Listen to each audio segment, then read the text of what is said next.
Hola, buenos días, bienvenidos a otro búnker divino donde nos refugiamos en la palabra de Dios. Esperamos que esta semana haya sido de mucha bendición para cada uno de ustedes. Esperamos que la conversación que empezamos a tratar la semana pasada acerca de la divinidad de Jesús haya calado en tu corazón y hayas investigado, hayas estudiado y estés listo para oír la segunda parte de este tema tan vital para nuestra vida hoy y nuestra vida por la eternidad.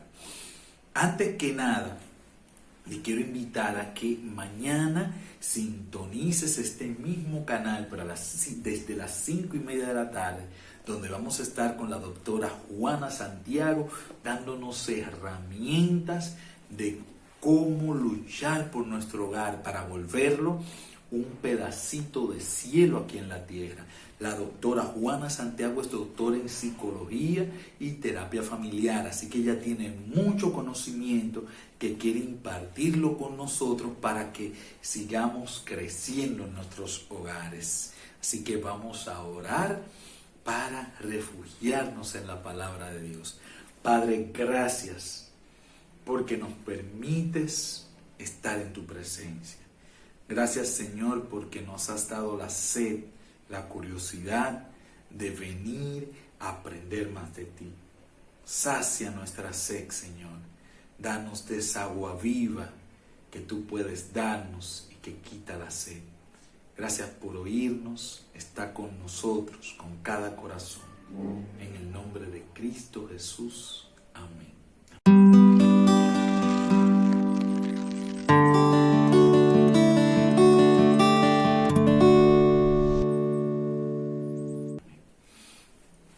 La semana pasada empezamos a estudiar acerca de la divinidad de Jesús. Quedamos que íbamos a probar por medio de la palabra de Dios que Jesús es 100% hombre, 100% Dios, y que su sacrificio fue y es perfecto para la salvación de cada uno de nosotros. Y a manera de recapitulación, quedamos en que el pecado entró al mundo. Número 2, que la consecuencia del pecado es la muerte. Número 3, que Dios ideó un plan en el que yo pedía perdón y algún animalito, expiaba mi culpa y moría por mí. También quedamos en que sin derramamiento de sangre no hay remisión de pecado. También quedamos que el sustituto, el que iba a sustituirme para que fuera válido, debía ser sin mancha, debía ser perfecto. Y número 6, quedamos que el animalito que iba a recibir eso es solo un tipo, una sombra, algo que simboliza algo más adelante. Acordándonos de todo esto, entonces seguimos. Si toda la humanidad pecó, necesitamos un sustituto.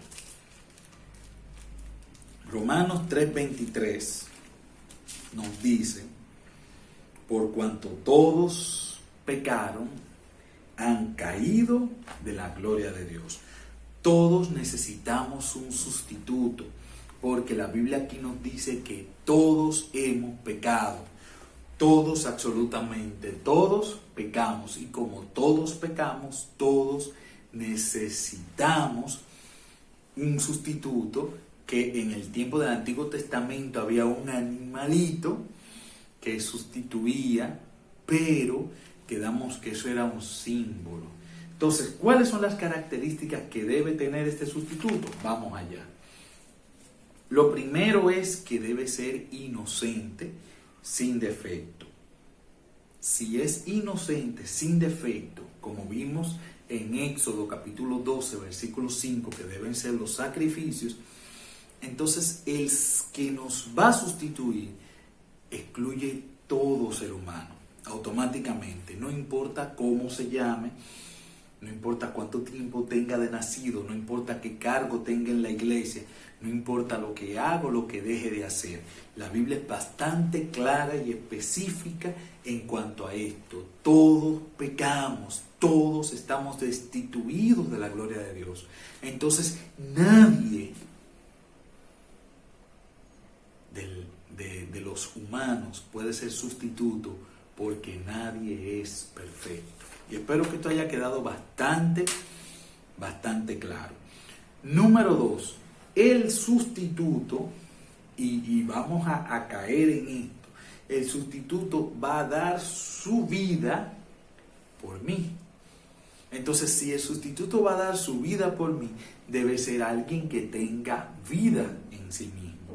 Porque si no, no va a poder vivir. Entonces, ese sustituto no puede ser alguien que no tenga vida en sí mismo. Por lo tanto, eso excluye a cualquier criatura creada. Nadie que haya sido creado, o sea, que haya dependido de otro para vivir, puede dar su vida, porque Él no la tiene, a Él se la dieron. Sí, vamos a abundar un poquito más cuando veamos el texto. Y número 3, la persona que me vaya a sustituir debe vencer como humano, con las mismas características que yo, para poder servirme de ejemplo e indicarme cómo yo puedo ser perfecto. Ya tenemos las 3 características de cómo debe ser quien sustituya a Manuel para poder remediar los pecados de Manuel. Sí, vamos número 1. Sin defecto, 2 de Corintios capítulo 5, versículo 21. Y esto fue texto seleccionado. Hay varios textos que nos dicen esta misma verdad. Al que no tenía pecado, Dios lo hizo pecado por nosotros, para que nosotros llegásemos a ser justicia de Dios en él. ¿De quién está hablando? Está hablando del Maestro Jesús. El que no conoció pecado, Dios lo hizo pecado. O sea que está cumpliendo la característica de ¿qué? De ser perfecto. Hebreos 4:15 también nos abunda acerca de este punto, y nos agrega una cosita más. Porque no tenemos un sumo sacerdote incapaz de simpatizar con nuestras debilidades, sino al contrario, fue tentado en todo según nuestra semejanza, pero sin pecado. La primera característica que necesitamos para alguien que va a sustituirnos, para alguien que va a expiar nuestra culpa, es que sea perfecto. Y podemos hacerle el checklist, check, de que Jesús cumple la primera característica. La segunda es que tiene que tener vida en sí mismo. Oigan lo que dice Juan, capítulo 17, capítulo 10, versículos 17 y 18. Oigan lo que dice. Por eso me ama el Padre, porque yo doy mi vida para volverla a tomar. Nadie me la quita, sino que yo la doy por mí mismo. Tengo poder para darla y poder para volverla a tomar. Este mandamiento recibí de mi Padre. El Señor Jesús le está diciendo a sus discípulos que la vida que Él tiene, Él la da y la vuelve a tomar, porque Él es vida en sí mismo. En otro texto Él le dice: yo soy el camino, la verdad y la vida. Nadie viene al Padre si no es por mí. Entonces, el segundo punto de lo que debe tener quien va a expiar nuestros pecados, el Señor Jesús lo cumple, porque Él tiene vida en sí mismo. Así que le hacemos check. El tercer punto que tenemos de requisito para quien va a ser nuestra expiación, lo vamos a encontrar en Juan capítulo 1, versículos 1 al 3 y 14. Oigan bien, en el principio existía el Verbo, y el Verbo estaba con Dios, y el Verbo era Dios. Desde el principio estaba con Dios. Todas las cosas por Él fueron hechas, y nada de cuanto existe fue hecho sin Él. Y el Verbo se hizo carne y habitó entre nosotros, lleno de gracia y de verdad. Y vimos su gloria, gloria que como Hijo único recibió del Padre. Aquí nos está diciendo algo sumamente especial. Aquí nos dice que Jesús está desde el principio del Génesis. No, desde antes de que existiera el Génesis. Él es el Génesis. En Apocalipsis dice, yo soy el alfa y el omega. Yo soy el principio y el final. Él estaba con Dios al principio, pero Él no se queda allí. El apóstol Juan especifica que Él era Dios. Todo lo que existe fue hecho por Jesús. Nada de lo que existe está sin Jesús. Y nosotros estudiamos la Biblia, vamos a ver que en el Antiguo Testamento, donde muchas personas dicen que Jesús no está, sí aparece. Y aquí nos dice la primera experiencia de Jesús. Cuando dice en el principio creó Dios los cielos y la tierra, Jesús estaba ahí. Jesús estaba ahí porque a través de su poder fue que todo lo que existe, existe. Esto es lo que me está diciendo el apóstol Juan aquí, pero lo que más me sorprende es lo que dice el versículo 14. Ese Verbo, ese Dios, vino y habitó entre nosotros.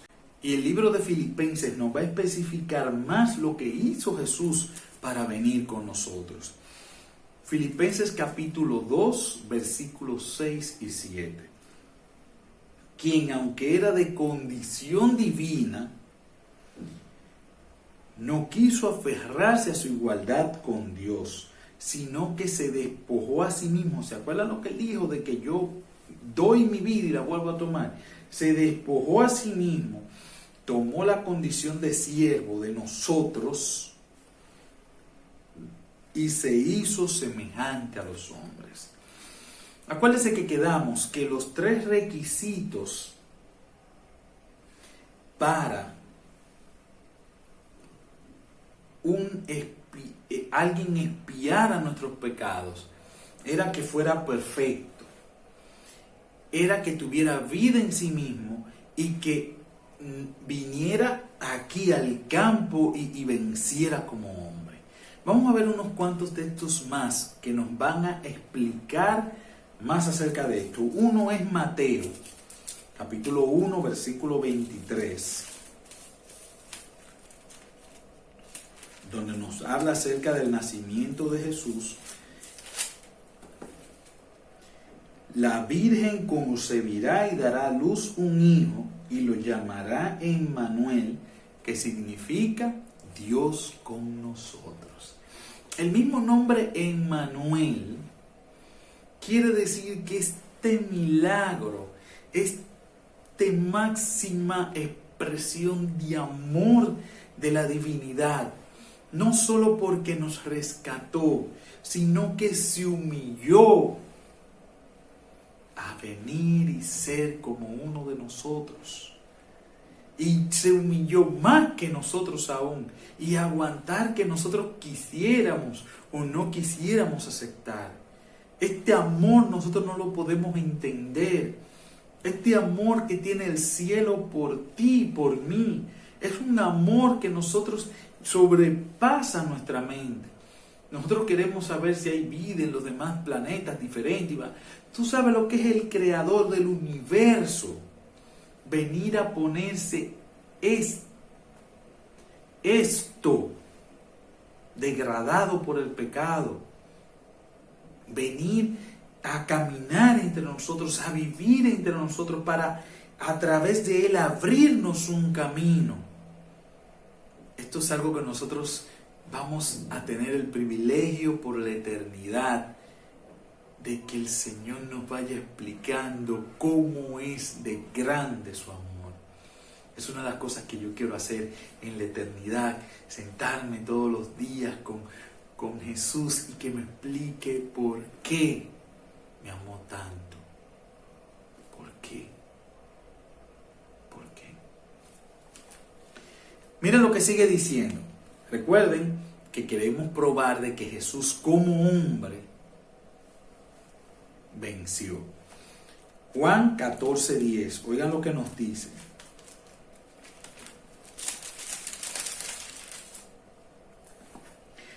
¿No crees que yo soy en el Padre y el Padre en mí? Las palabras que os hablo, no las hablo de mí mismo, sino que el Padre que mora en mí, Él hace las obras. A pesar de que Jesús era Dios, Jesús estaba sujeto como hombre a su Padre Celestial.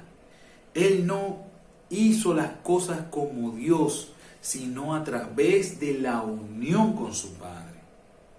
Y esto es lo que Él me está diciendo aquí. Oigan lo que dice en Juan capítulo 5, versículo 19, hablando también acerca de esto. 19 y 30. Entonces Jesús dijo: os aseguro que el Hijo no puede hacer nada de sí mismo, sino lo que ve hacer al Padre, porque todo lo que hace el Padre, eso también hace el Hijo. De mí mismo nada puedo hacer, como oigo así juzgo, y mi juicio es justo, porque no busco mi voluntad, sino la voluntad del que me envió. Jesús, estando aquí en la tierra, se sujetó a su Padre Celestial. Y aunque era Dios, todo el tiempo hizo las cosas sujeto. Incluso Él le dijo a sus discípulos: ustedes van a poder hacer mayores cosas que yo, porque la manera que Él las hizo, ellos la podían hacer. Si Jesús hubiera hecho sus cosas como Dios, ellos no lo podían hacer, porque ellos no eran Dios, ellos eran 100% humanos. Pero Jesús vivió sujeto a su Padre. Y quizás esta fue la tentación más grande que tuvo Jesús, de que muchas veces Satanás lo provocó a usar su poder y Él no lo usó por amor a nosotros, porque inmediatamente Él usara su poder, el enemigo iba a tener la razón de decir que un hombre no podía vivir como Dios quería. Y Jesús vino a demostrar que sí se puede vivir a la manera que Dios dice. Mateo 26:39.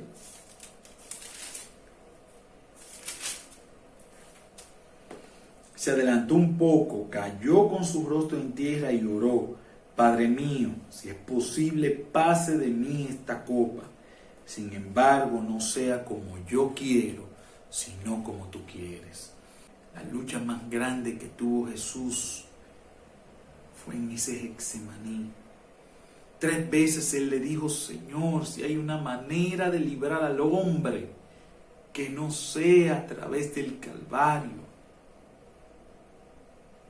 Pero se sujetó a la voluntad de su Padre. A pesar de todo el martirio que iba a sufrir, a pesar de todo el sufrimiento, a pesar de toda la burla, de todo el escarnio, de toda la traición, de toda la soledad, de todo el dolor, a pesar de que todavía tú sabes aún todo eso, todo lo que Él hace por amor a ti, y aún te resistes, aún así Él lo hizo, porque no importa lo que tú hagas, Él te ama. Y eso tú no lo vas a poder cambiar ni lo vas a poder evitar. También Pedro nos aporta algo acerca de este tema en Primera de Pedro, capítulo 2, 21 y 22. Para esto fuisteis llamados, porque también Cristo padeció por vosotros, dejándoos ejemplo para que sigáis sus pisadas. Él no cometió pecado, ni fue hallado engaño en su boca. El Señor Jesús cumple todas las condiciones para ser nuestra ofrenda de expiación. Por eso el Juan el Bautista, el mayor profeta, dicho por Jesús, dijo: este es el Cordero de Dios que quita el pecado del mundo. Nadie más puede expiar nuestros pecados, porque para expiar nuestros pecados tiene que ser perfecto, y perfecto solo Dios. Tiene que tener vida en sí mismo. Vida en sí mismo la tiene quien puede dar vida, no quien ha llegado a estar vivo porque alguien más le dio la vida. Tiene que ser alguien que haya luchado como nosotros y en nuestro terreno y haya vencido. Isaías capítulo 53 tiene un texto hermoso acerca de lo que dice, de lo que hizo Jesús. Pero Él herido fue por nuestras rebeliones, molido por nuestros pecados. El castigo de nuestra paz fue sobre Él, y por su llaga fuimos nosotros sanados. Todos nos descarriamos como ovejas, cada cual se desvió por su camino, pero el Señor cargó sobre Él el pecado de todos nosotros. 1 Timoteo 2:5 nos dice algo súper especial. Porque hay un solo Dios y un solo mediador entre Dios y los hombres, Jesucristo hombre.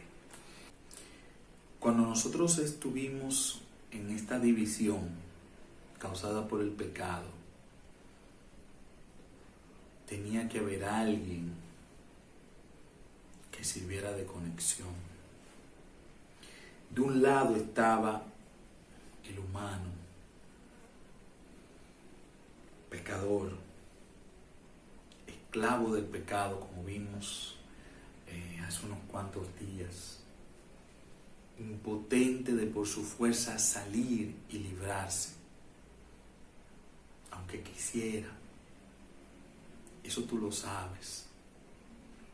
Pero del otro lado estaba un Dios justo, que dijo que la paga del pecado es la muerte, porque nosotros no podemos estar vivos sin Dios, por más que queramos, porque Dios es la vida. Dios nos dio la vida, Dios nos sostiene la vida. Y esa división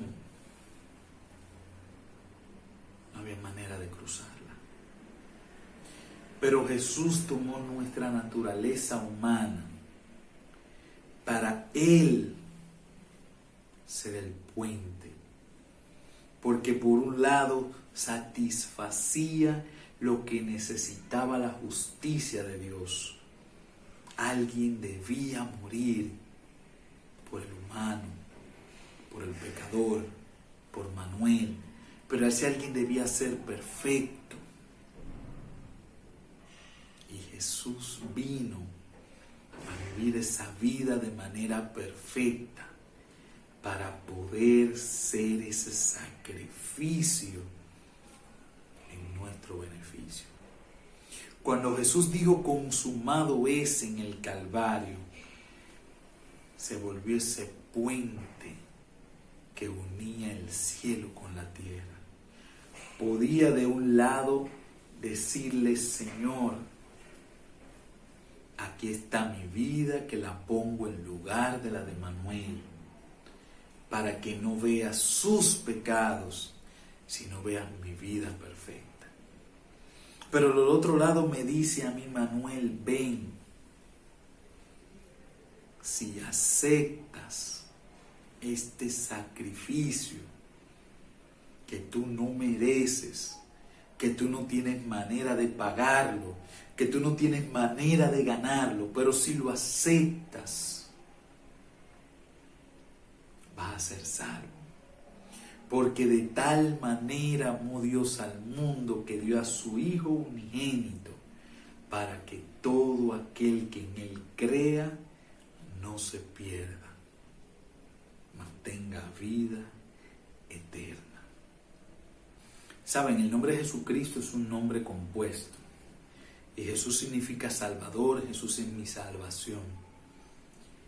Y Cristo viene de Mesías, Mesías ungido. Antes de su resurrección, los apóstoles decían Jesús el Cristo, más que como un nombre, un título. Pero después de la resurrección de Jesús, de que ellos entendieron lo que Jesús vino a hacer, de que el Espíritu Santo les convenció, les mostró todas esas profecías y les mostró que Jesús era el Hijo de Dios. Ellos empezaron a usar Jesucristo. Por eso en este texto dice: Jesucristo es el único mediador entre Dios y los hombres. Y cuando decimos Jesucristo, estamos aceptando por fe que es hombre y es Dios, 100% ambas cosas. Porque creo que Jesucristo es Dios, porque es la única manera en la que puede salvarme. Porque es la única manera en que su sacrificio vale la pena. Porque es la única manera de que Él haya podido hacer lo que vino a hacer. Si Jesucristo no hubiera sido Dios, no hubiera podido resucitar al tercer día. Si Jesucristo no hubiera sido Dios, no hubiera podido dar su vida por mí. El hecho de que Jesús es mi Redentor es la prueba mayor de que Jesús es Dios, 100% Dios, 100% hombre. Pero lo más grande de esta historia es que ese Dios que hizo los cielos, que hizo la tierra, que sostiene la tierra, ese Dios se hizo como uno de nosotros, para así abrir un canal, una manera a través de la cual tú y yo pudiéramos tener una esperanza de salvación. Solo nos queda darle gracias y aceptar por fe ese sacrificio expiatorio, ese Cordero de Dios que quita el pecado del mundo. Padre, te doy las gracias porque nos has dado la manera de que podemos volver a ti. Señor, te doy las gracias porque has hecho un sacrificio que nosotros no podemos todavía entender la magnitud y lo que le costó al cielo hacerlo. Señor, te doy las gracias porque siendo insignificantes, tú nos diste significado, nos pusiste a valer, a sacrificarte por nosotros, Señor. Te doy mi vida, te doy mi corazón, te doy todo lo que tengo y lo que soy. Y lo que quiero es pasar el resto de mi vida contigo y en la eternidad sentarme a tus pies y entender o empezar a vislumbrar el gran amor que tú tienes por mí. Aquí hay personas también que sienten eso mismo, Señor. Sigue tocando en sus corazones, sigue trabajando en sus vidas, Señor. Gracias por oírnos en el Jesús. Amén, Señor.